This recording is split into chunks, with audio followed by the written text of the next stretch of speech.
Welcome and thank you so much for clicking on my video. Appreciate you being here today as we get into some technical analysis for the end of August 26th, going into August 27th tomorrow. We have to look into a lot of things because we are stepping into that dotted orange line, which gets us towards what? NVIDIA earnings after hours tomorrow, and Thursday morning we will be getting that GDP. So we have a lot of things to pay attention to, and a lot of the things we talked about over the weekend and we reminded you about yesterday have seen some interesting things today. So let's just get right into it. One thing that we are being very aware of, and yes, we are going to get you those daily updated expected moves. We will get those for you for tomorrow. They are always in red. If you want to sneak ahead, just read the number over there, but maybe pay attention because we did say if the 2-hour turns down, things get risky. Things get very risky as we are close to the center line for the MACD, as we're going into this volatile time where something crazy can happen in either direction based on the GDP print, based on NVIDIA prints, based on anything to do with either one, based on what the market maker wants to do to you and your money.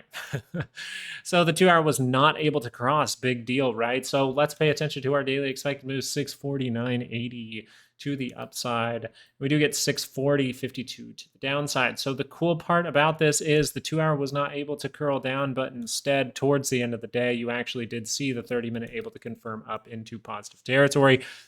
Now, a lot of things can happen here. This is technically a full confirmation of a trade setup that would say we are very likely to go all the way up to 649.80. And it's as simple as that. If the 30-minute crosses up like this, you are able to test the high, go make a new one, and your daily expected move is saying that the option market is pricing in with a 68% confidence that you will be inside these zones, and you do gravitate towards these about 75% of the time. So that would say that this 30 minutes should be able to get to 649.80, if not a little bit higher.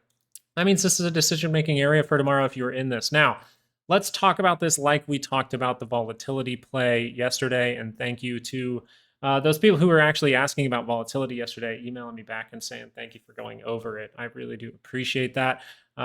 I'm glad you were able to see that update there because it was meant for you. We do see the confirmation on the MACD. We see the confirmation from the RSI above the center. We see the confirmation with the price action above all the moving averages simply curling up with a 30-minute pullback. This should get to here, but what if it goes wrong?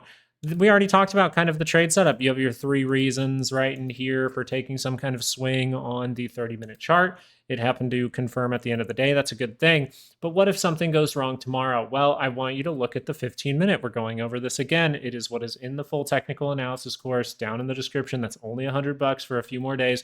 Literally just describing it here for you completely for free. So it is a whole section in the course. If this 15-minute curls down, can the 30-minute keep going up?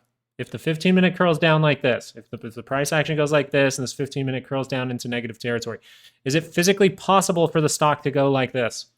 No.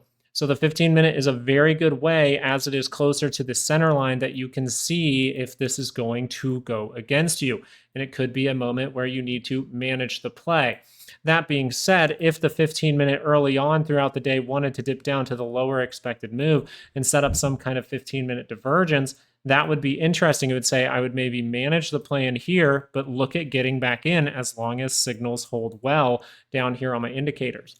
It's pretty much just using a different style instead of swing trading. That is kind of both. We have the swing trading course down there. That's a very good way to start.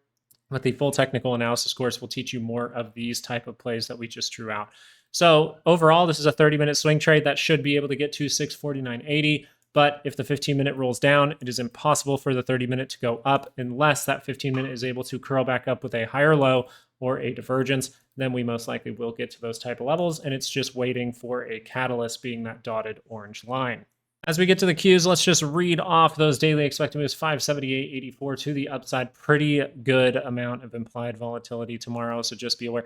Now, the implied volatility is high, but as it stands, we don't really get anything until the last part of the day. We could literally sit around, move slightly down, get some kind of random news to shoot the market down or up early. I think that this is more saying, hey, towards the last hour and a half of the day is when you're going to see people start to place big bets on like NVIDIA earnings and the GDP report. So pay attention to confirmations and pay attention to your plan if it goes wrong. This did not confirm to the upside just yet for the MACD, but you do have the RSI and the price action here. So this would say if I take it, yeah, for the Qs, it might be a little riskier, but when you look at the SPY and that confirmed as well, you would say that this is very obviously going up, making some kind of shelf, and then able to turn up into positive territory while dipping down into those good buyers. So none of this is bad for the Qs. This looks like a very good pullback with time. It looks like it is holding that 5 very well. And it also suggests that we can head up to 578.84 to the upside.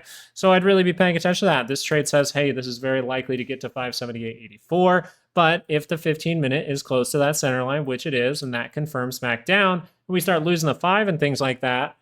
I mean, if this curls down, in negative territory, is it even possible for the stock to go up? No, it's just not. You're going negative. The price is going down. So this is a very simple way to look at it, just using a shorter time frame. And then you say, okay, if we dip down in the morning for some time, and then towards the end of the day, I just see this curl back up and we're still by that center line, and then maybe the 30-minute confirms over here, hey, the trade's still there, right? It's not saying you just turn off your brain and everything's lost. It's no, well, if you have everything is checkmarked right now for a trade, and then that gets violated and then turns back up, is everything checkmarked again for a trade? Right? That's all I really look for in my style of things. That's all I look for in my trades. When I get pushed out of something, I immediately look and go, hey, could this turn back around for some kind of setup? And the 2 hour here, very critically for the Qs, did not turn down on the 2 hour scale. Turning negative would be a very bad thing. Do we have the chance to make some sort of divergence? I think you could. I think that is pretty improbable how it looks as of right now. It looks to me like this at least wants to try to extend for at least another couple of pushes, maybe something like this, maybe even getting to that monthly expected move if something surprising happens, because the GDP report is saying, hey, last time we got negative 0.5, this time we're going to get like 3 is the estimate. So it should be an interesting time, and I would highly encourage trading like water, making sure you have a plan for if your trade goes wrong, and making sure that you have 3 to 5 reasons before actually making a decision, and paying heavy attention to your position size. That is overall what trading like water is. And there's your volatility play, just like we drew up. Hey, here it is. Okay, it's going to pop up. And guess what? Once you get into here, the 2 hour can, or the 30-minute even, right? The 2 hour can fail, right? We're failing. Now, that doesn't mean that this is all hunky-dory. It's all over. Everything's terrible. Well, what you could be creating 2 hour divergence right here. 2 hour divergence is like way back into here. That's when you see the big volatility pumps come in, right? So if we would like to see something like that, we would need to see this 2 hour get going again, I think. But for the time being, you can see the 30-minute is really breaking down. So I think we do have that opportunity to see some more downside even in the morning if we want to do something like this. But it really just depends. It depends on what they want to do after GDP. That's why I'm more just going to sit back, relax, watch the market, look at the last hour of the day tomorrow, right before we go into NVIDIA earnings and GDP, and then maybe I'll make some decisions. And I will try to put out an update video on Patreon if any decisions look like they need to be made. But for volatility at the moment, the daily scale still turned down, still holding this point of divergence. So the risk is still here. We haven't wiped it out yet. In order to get rid of volatility being able to come back in more dramatically, you will need a mega squeeze from the SPY. You will need volatility to drop down like a rock, and you will need the SPY to kind of just rocket up, probably past 650, probably up to 655 by the end of the week. All right, now let's look at some of the stocks we were covering. Apple. All right, Apple. We were looking for the 2 hour pullback. The 2 hour got close to the center line, and then the 2 hour is able to curl up after we do what? Which we mentioned also, you're looking for a 30-minute divergence or a 30-minute higher low. You do see a 30-minute higher low. So once that higher low comes in, you go, okay, the 2 hour is very likely to make its next move. Is that positive? Relatively, yes. Has that given up a bunch of price? No. So it's very likely to test the high, go make a new one. You can still roll and things like that. That's why you got to have management for the trade. If you need more management for the trades, I know we've been doing them on the 30-minute with the 15-minute management. If you want them for 2 hour charts, overall, you can just get that full technical analysis course down in the description. But hey, guess what? The opportunity actually showed up. Now, that couldn't be said about Tesla. Remember, Tesla for us, 1, 2 hour divergence, interesting there. But 2, overall, we are looking for Tesla to do more of a pullback. And this is what we're overall suggesting in some of these videos lately. Hey, but this didn't happen. Oh, this didn't happen. Then there's no trade. Right? If I was saying I really want this to come back down to the 5 and then be able to curl up, and then I can go target a weekly expected move, and none of that happens, then the trade's just not there. There's no apples at the store, right? We talked about that. If you go to the store, and you want apples and they don't have apples, do you get apples? No. So if you go to take a trade based on a regular type of move that happens all the time, a 30-minute pullback down to the 5, and you say, if that happens, I can do this, and that doesn't happen, you have no apples, you have no trade. So Tesla, I would still potentially be waiting, but I think Tesla could do something crazy here, to be totally honest. Amazon, though, I mean, Amazon's very flat, very interesting, able to curl down to where that 5. And yes, we don't like those wicks all the time, but it is going into those buyers. And we're trying to confirm back above that 229 flat. It's a very, very good thing. But one, you don't want to make a little divergence and fail here. You want to squeeze here. If you're wanting to pop off for Amazon, you do not really want this 2 hour to curl down at this point. You've already tested those buyers once. I don't know if you want to go test them again to then turn back up. So Amazon, not the absolute best in my opinion, but the 30-minute overall just holding price really well. A little 30-minute swing to maybe get a little breakout. That'd be kind of cool. But right now it's just test the high, go make a new one. Maybe paying attention to weekly expected moves and joining Patreon so you know exactly what the options market is pricing in would be good. AMD, this is, I don't like this controlled look for the 2 hour chart. It is suggesting like, yes, we have tried to make some kind of a higher low, but I don't really like this look. I think that the 2 hour is, you're just really asking for the daily. You need the daily to give you that confirmation because this is a serious, serious divergence right here. I know it's rejection, and I like mine to be on the MACD and at the same time, not necessarily rejection. But look how steep that is, guys. So even if this 2 hour gets a good reaction here and it fails, that is a very, very large amount of weakness and momentum. Now, if the daily can swing back up, hey, we can go test that high, go make a new one. You're in positive territory, but that's all I got to say about that one. As far as meta goes, you still have all those divergences. You still have the 2 hour divergences up here that's still held, and you haven't necessarily seen that breakout moment. Now, this is kind of like an Amazon where if the 2 hour curls down, you can test these lows. But if the 30-minute just like curls up right here, like you see 30 minutes of positivity, you might be making a newer high here. You might be seeing this thing go up to a weekly expected move, pulling back and trying to keep this trend going. So this is a very good look for the 30-minute. But if the 2 hour is able to see that weakness, I think you might be testing these lows as far as meta goes. Microsoft, I think that this one is showing a 2 hour divergence. Now, if you go back and look at our video a couple days ago, we said, look for a 2 hour divergence or a 2 hour higher low to really be like, okay, Microsoft can head up. The funny thing about this divergence is it's just on the MACD. So this is not this is something that like, every once in a while I do risk money behind plays like this. But when it's not on the RSI at the same time and it's just on the MACD, I do lower the position size greatly. But this is a signal that is known to curl up daily charts. You have a daily chart that's really close to the center line. And that's really all there is to it. It goes, this could be the next daily move to the upside. This could be a daily move to set up a lower high. But overall, it kind of suggests that we can get a leg like this as long as we don't violate any of those signals and that divergence is able to confirm. Google, I'm still worried about Google. I think Google is really on its last legs. And overall with Google, I was suggesting that the 30-minute divergence would be when I start to really pay attention. I actually told the YouTube community here, I actually said, this is one that I'm going to keep on my radar for like major weakness across the board. So if I see Google do this early on tomorrow and by the end of the day or early on Thursday, we see that cross down, this is a ticking time bomb as far as Google goes. If this does not squeeze through to like 216, but instead only goes up to like 213, 212 and then fails, this can be a big problem for Google. It has 30-minute divergence, 2 hour divergence, and daily divergence all at the same time. That is the golden setup for a major reversal. So that means Google could end up coming all the way back down to prices like 181.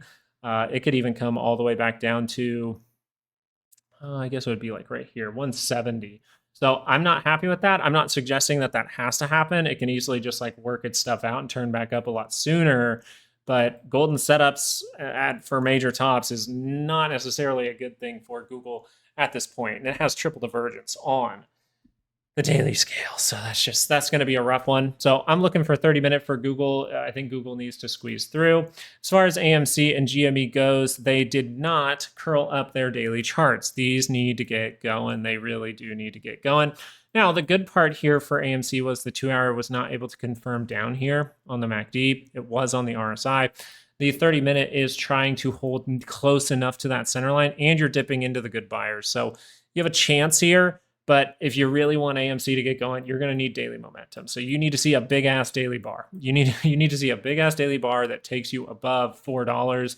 You're able to hold above $4, even squeeze above 550. Really, if you want to see breakout moments, you got to get above all of this mess right here, which really peaks out at 550. That's all about AMC. Now, GME, I don't think this looked good for GME at all, personally.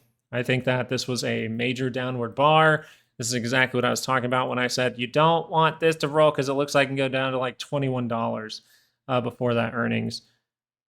It has divergence and things like that. You have not seen the momentum shift yet. So we can go make a triple one. We could wipe out divergence at this point. So I'm not the happiest with GME. The 2-hour rolled and just completely back down into negative territory. That's not a good sign. That's not what you want to see. The 30-minute doesn't show any signs of turning around. So you're kind of praying for this one. If you're thinking that GME is really going to head to the upside, I'm just here to tell you that is a possibility at any time. A stock can do whatever the stock wants to do at any time. But for now, you would say momentum is not giving you any kind of hint here. And the last time the big moments have happened for GME, they had daily divergences and 2-hour divergences, and they played out to the upside. Right now, you have daily divergences and you had 2-hour divergences, but they're not playing out to the upside. So the momentum's not kicking in like it normally did, say, back right here with the 2-hour divergence and the daily divergence. It's not doing it right here with the 2-hour divergence and the daily divergence right there.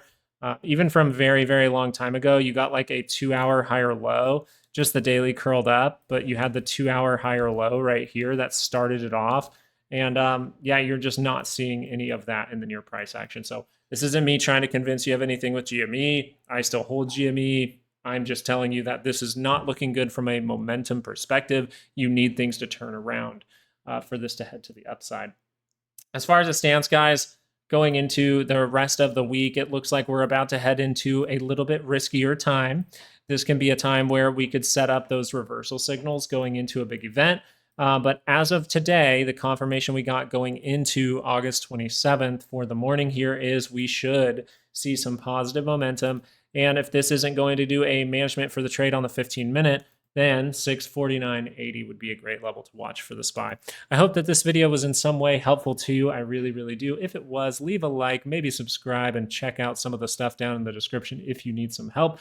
Or if you want some weekly expected moves for Patreon, there are plenty of things down there where you can learn a little bit or get some extra information to get you an edge. So thank you so much for watching this video. Hope you have a good night. Peace.